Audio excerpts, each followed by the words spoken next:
She had two black eyes. The kind you try to hide behind makeup and sunglasses but can never really erase. Sophie James sat in her office, carefully dabbing concealer under her swollen eyes, pretending not to notice her coworker, Adam, watching her with quiet concern. He had seen the bruises before, small ones on her wrists, a cut lip, a hollow sadness in her eyes, but this time, the damage was too much to hide.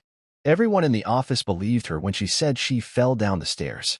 But Adam didn't, because he had seen the way Sophie's husband, Mark, treated her. Mark wasn't just angry, he was toxic. A narcissist by nature. Possessive. Controlling.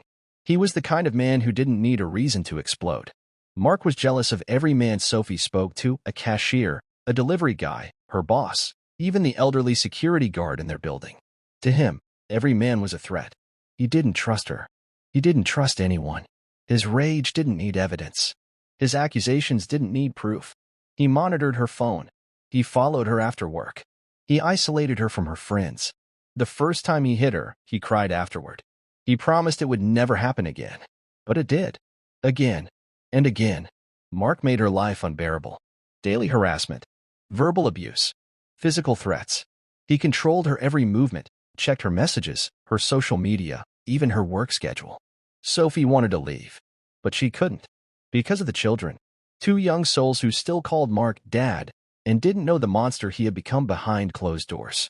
So Sophie stayed. For them. Every morning, Sophie dragged herself to work like a ghost. She smiled. She answered emails. She sat through meetings. But she wasn't really there. Adam noticed.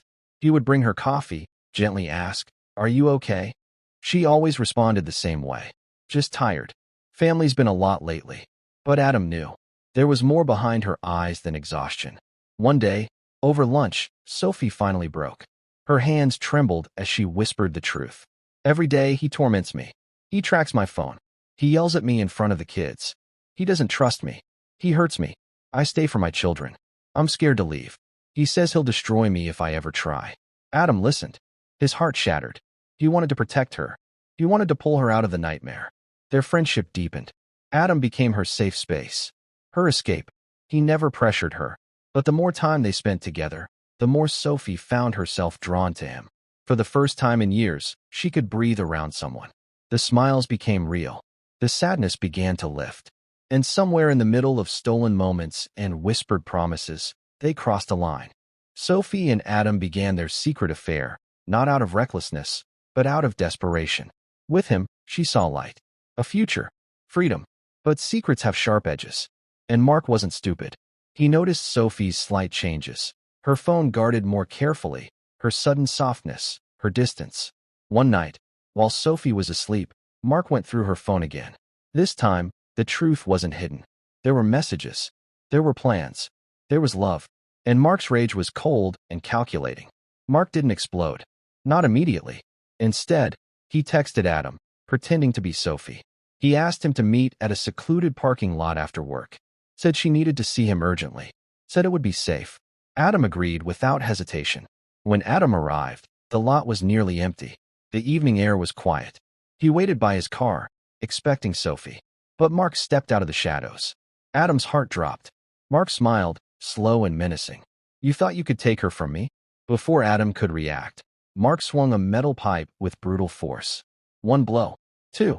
Adam collapsed, his head bleeding, gasping for breath. Mark dropped the weapon, his pulse calm, his breathing steady. He whispered, "Now you're out of the picture." Mark walked away, believing the job was done. But life doesn't always follow the plans of violent men. Adam survived, badly injured, barely conscious, but alive. A stranger who happened to pass the parking lot found him and called emergency services. At the hospital, Adam's phone buzzed. Text from Sophie, asking where he was, asking why he didn't show up. That's when Adam realized. Sophie never sent those messages. It was Mark. With trembling hands, Adam texted her back. It was him.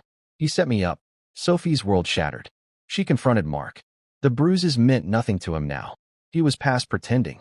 "You should have stayed where you belonged," Mark hissed. "Now you've lost him too." But Sophie hadn't lost Adam. Adam pressed charges from his hospital bed. Police gathered the text records. The parking lot had a security camera, one Mark didn't see. There was footage. There was proof.